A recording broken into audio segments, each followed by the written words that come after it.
ಇಡಗುಂಜಿ ವಿನಾಯಕ ದೇವಸ್ಥಾನವು ಕರ್ನಾಟಕದ ಬಹುಪ್ರಸಿದ್ಧ ಹಿಂದೂ ಧಾರ್ಮಿಕ ಕೇಂದ್ರವಾಗಿದ್ದು ಸುಮಾರು 1500 ವರ್ಷಕ್ಕೂ ಮಿಗಿಲಾದ ಇತಿಹಾಸ ಹೊಂದಿದೆ.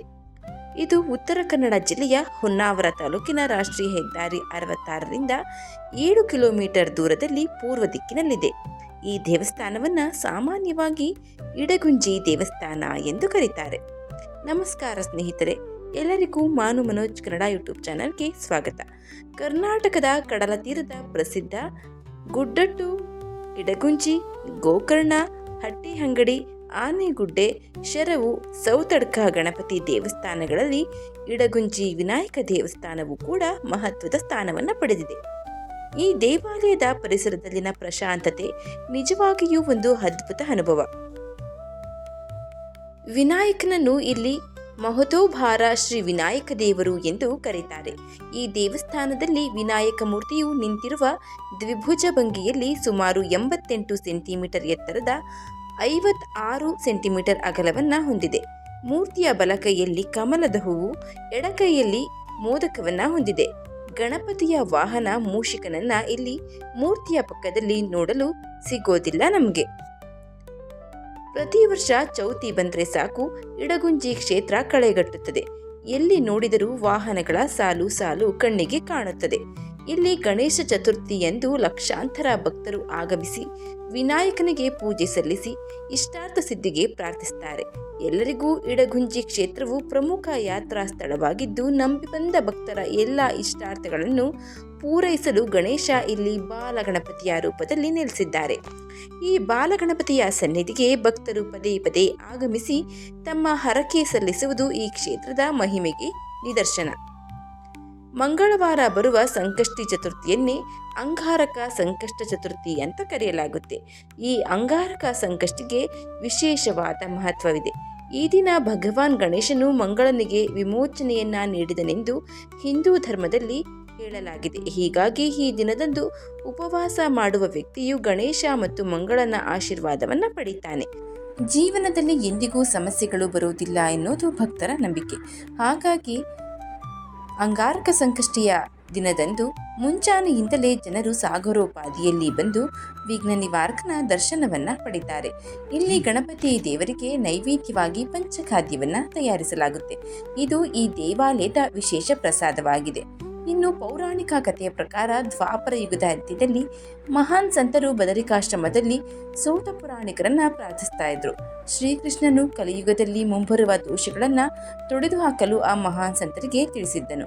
ದೈವಿಕ ಸಂತ ವಾಲಕಿಲ್ಯ ಕುಂಜವನ ಮಹತ್ವವನ್ನು ನಿರೂಪಿಸಲು ಪ್ರಾರಂಭ ಮಾಡ್ತಾನೆ.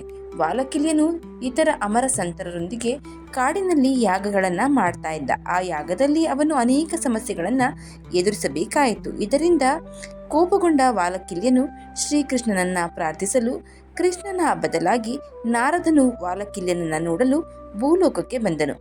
ನಾರದನು ಸೌಹಾರ್ದಯುತವಾಗಿ ಮತ್ತು ಸಂತೃಪ್ತಿಯಿಂದಾಗಿ ಸ್ವಾಗತವನ್ನ ಸ್ವೀಕರಿಸಿ ಮುನಿಯೊಂದಿಗೆ ಮಾತನಾಡಿದನು. ವಾಲಕಿಲ್ಯನು ತನ್ನ ಕಷ್ಟವನ್ನ ನಾರದ ಮುನಿಯೊಂದಿಗೆ ವಿವರಣೆ ಮಾಡಿ ಹೇಳಿದನು. ಅವನ ದಾರಿಯಲ್ಲಿನ ಅಡೆತಡೆಗಳನ್ನು ಎದುರಿಸಲು ಪ್ರಾಯೋಗಿಕ ಪರಿಹಾರಗಳನ್ನು ಸೂಚಿಸುವಂತೆ ವಿನಂತಿಸಿಕೊಳ್ತಾನೆ. ಆಗ ನಾರದರು, ನಿನ್ನ ಯಾಗಕ್ಕೆ ಯಾವುದೇ ತೊಂದರೆಗಳು ಬಾರದಂತೆ ಯಾಗವನ್ನು ಆರಂಭಿಸುವ ಮುನ್ನ ವಿಘ್ನ ನಿವಾರಕನಾದ ಗಣೇಶನನ್ನ ಪ್ರಾರ್ಥನೆ ಮಾಡು ಎಂದು ಸಲಹೆಯನ್ನ ನೀಡ್ತಾರೆ. ವಾಲಕಿಲ್ಯನು ನಾರದನನ್ನ ಪೂಜಿಸಲು ಸೂಕ್ತವಾದ ಸ್ಥಳವನ್ನ ತೋರಿಸಿ ಎಂದು ಕೇಳಿಕೊಳ್ತಾನೆ. ನಾರದನು ವಾಲಕಿಲ್ಯ ಮತ್ತು ಇತರ ಸಂತರೊಂದಿಗೆ ಸೂಕ್ತವಾದ ಸ್ಥಳವನ್ನ ಹುಡುಕಲು ಪಶ್ಚಿಮಕ್ಕೆ ಹೋಗ್ತಾರೆ. ಅವರು ಶರಾವತಿ ನದಿಯನ್ನು ದಾಟ್ತಾರೆ. ಆ ಸ್ಥಳವು ಹೆಚ್ಚು ಆಕರ್ಷಣೀಯಾಗಿರುತ್ತೆ. ನಾರದರು ಶರಾವತಿಯ ಎಡಭಾಗದಲ್ಲಿ ಕೆಲವು ಮೈಲುಗಳ ದೂರದಲ್ಲಿ ಒಂದು ನಿಖರವಾದ ಸ್ಥಳವನ್ನು ಗುರುತು ಮಾಡ್ತಾರೆ. ಆ ಸ್ಥಳಕ್ಕೆ ಕುಂಜರಣಿಯ ಎಂದು ಹೆಸರಿಡ್ತಾರೆ. ಇದು ಅವರ ಪ್ರಾಯಶ್ಚಿತ್ತ ಚಟುವಟಿಕೆಗಳಿಗಾಗಿ ಅರ್ಹವಾದ ಸ್ಥಳ. ಈ ಸ್ಥಳದ ಮಹತ್ವವನ್ನು ಹೇಳುತ್ತಾ ನಾರದರು ಈ ಹಿಂದೆ ದೈತ್ಯ ರಾಕ್ಷಸರ ಸಂಹಾರಕ್ಕೆ ತ್ರಿಮೂರ್ತಿಗಳಾದ ಬ್ರಹ್ಮ, ವಿಷ್ಣು, ಮಹೇಶ್ವರರು ಭೇಟಿ ನೀಡಿರುವುದರ ಬಗ್ಗೆ ಹೇಳ್ತಾರೆ.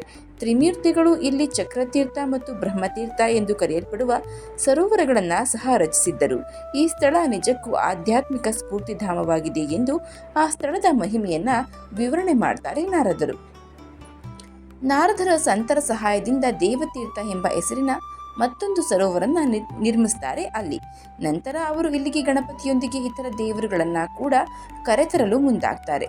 ಸಂತರು ಕುಂಜರಣ್ಯದಲ್ಲಿ ಕೈಗೊಂಡ ಪೂಜೆಯಲ್ಲಿ ಪಾಲ್ಗೊಳ್ಳಲು ನಾರದರು ಬ್ರಹ್ಮ ವಿಷ್ಣು ಮಹೇಶ್ವರರನ್ನ ಸಂಪರ್ಕಿಸ್ತಾರೆ. ಅಡೆತಡೆಗಳ ನಿವಾರಣೆಗಾಗಿ ಪಾರ್ವತಿಯ ಮಗ ಗಣಪತಿಯನ್ನು ಸಂತರ ಬಳಿಗೆ ಕಳುಹಿಸಲು ಪಾರ್ವತಿಯನ್ನು ನಾರದರು ಕೇಳಿಕೊಳ್ತಾರೆ. ನಂತರ ಗಣಪತಿಯು ಸೇರಿದಂತೆ ಇನ್ನುಳಿದ ದೇವರುಗಳು ಕೂಡ ಪೂಜೆಗೆ ಬಂದು ಕುಳಿತುಕೊಳ್ತಾರೆ. ಮಹಾನ್ ಸಂತರು ಮತ್ತು ಸ್ವರ್ಗೀಯರು ಗಣಪತಿಯನ್ನ ಸ್ತುತಿಸಿ ಸ್ತೋತ್ರಗಳನ್ನ ಪಠಿಸ್ತಾರೆ. ಭವ್ಯವಾದ ಪೋಷಾಕು ತೊಟ್ಟಿದ್ದ ಗಣಪತಿಯು ತನ್ನ ಒಂದು ಕೈಯಲ್ಲಿ ಮೋದಕ, ಇನ್ನೊಂದು ಕೈಯಲ್ಲಿ ಪದ್ಮವನ್ನ ಹಿಡಿದಿದ್ದನು.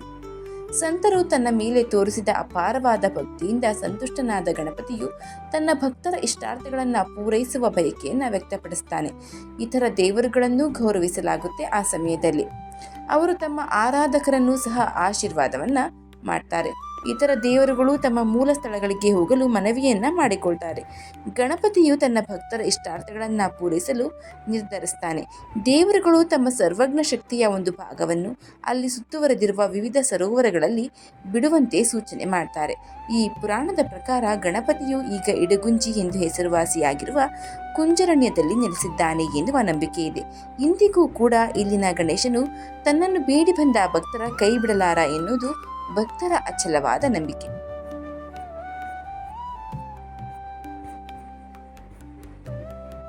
ಇನ್ನು ಗಣೇಶನ ದೇವಸ್ಥಾನದಲ್ಲಿ ನಡೆಸುವಂತಹ ವಿಶೇಷ ಪೂಜೆಗಳು ತುಲಾಭಾರ, ಗಣಹೋಮ, ಮೂಢ ಗಣಪತಿ, ರಂಗಪೂಜೆ.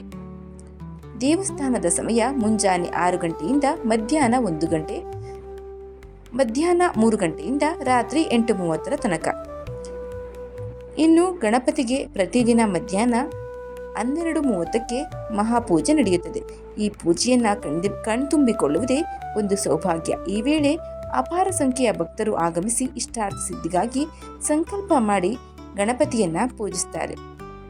ಇಲ್ಲಿಗೆ ರಸ್ತೆಯ ಮಾರ್ಗ ಭಟ್ಕಳ ಮತ್ತು ಹೊನ್ನಾವರದಿಂದ, ರಾಷ್ಟ್ರೀಯ ಮಾರ್ಗ 66, ಖಾಸಗಿ ಮತ್ತು ಸರ್ಕಾರಿ ಸಾರಿಗೆ ವ್ಯವಸ್ಥೆ ಇದೆ. ಭಟ್ಕಳದಿಂದ 32 ಕಿಲೋಮೀಟರ್, ಹೊನ್ನಾವರದಿಂದ 15 ಕಿಲೋಮೀಟರ್ ದೂರವಾಗುತ್ತೆ. ಹತ್ತಿರದ ರೈಲ್ವೆ ನಿಲ್ದಾಣ ಹೊನ್ನಾವರ ಅಥವಾ ಮುರುಡೇಶ್ವರ. ಹತ್ತಿರದ ವಿಮಾನ ನಿಲ್ದಾಣ ಬಜಪೆ ಅಂತಾರಾಷ್ಟ್ರೀಯ ವಿಮಾನ ನಿಲ್ದಾಣ. ಸ್ನೇಹಿತರೆ, ಉತ್ತರ ಕನ್ನಡ ಜಿಲ್ಲೆಯ ಹೊನ್ನಾವರ ಎನ್ನುವ ತಾಲೂಕು ಪ್ರಸಿದ್ಧಿಯನ್ನ ಪಡೆದುಕೊಂಡಿದ್ದೇ ಇಲ್ಲಿನ ವಿನಾಯಕ ದೇವಾಲಯದಿಂದ. ಈ ವಿನಾಯಕ ದೇವಾಲಯವು ಇಡಗುಂಜಿಯ ಪ್ರಮುಖ ಆಕರ್ಷಣೆ. ಪ್ರತಿ ವರ್ಷ ಏನಿಲ್ಲ ಅಂದ್ರೂ 1 ಮಿಲಿಯನ್ಗೂ ಅಧಿಕ ಭಕ್ತಾದಿಗಳನ್ನ ತನ್ನತ್ತ ಸೆಳೆದುಕೊಳ್ಳುವ ಈ ದೇವಾಲಯ ದೇಶ ವಿದೇಶಗಳಲ್ಲೂ ತನ್ನದೇ ಆದ ಖ್ಯಾತಿಯನ್ನ ಪಡೆದಿದೆ. ಈ ಮಾಹಿತಿ ನಿಮಗೆ ಇಷ್ಟ ಆಗಿದ್ರೆ ದಯವಿಟ್ಟು ಶೇರ್ ಮಾಡಿ, ಲೈಕ್ ಮಾಡಿ. ವಿಡಿಯೋ ಬಗ್ಗೆ ನಿಮ್ಮ ಅನಿಸಿಕೆ ಅಭಿಪ್ರಾಯವನ್ನ ಕಮೆಂಟ್ ಬಾಕ್ಸ್ನಲ್ಲಿ ತಿಳಿಸಿ. ಚಾನೆಲ್ನ ಇನ್ನೂ ಸಬ್ಸ್ಕ್ರೈಬ್ ಮಾಡ್ಕೊಂಡೆ ನೋಡ್ತಾ ಇದ್ರೆ ದಯವಿಟ್ಟು ಸಬ್ಸ್ಕ್ರೈಬ್ ಮಾಡಿಕೊಂಡು ನೋಡಿ. ಧನ್ಯವಾದ.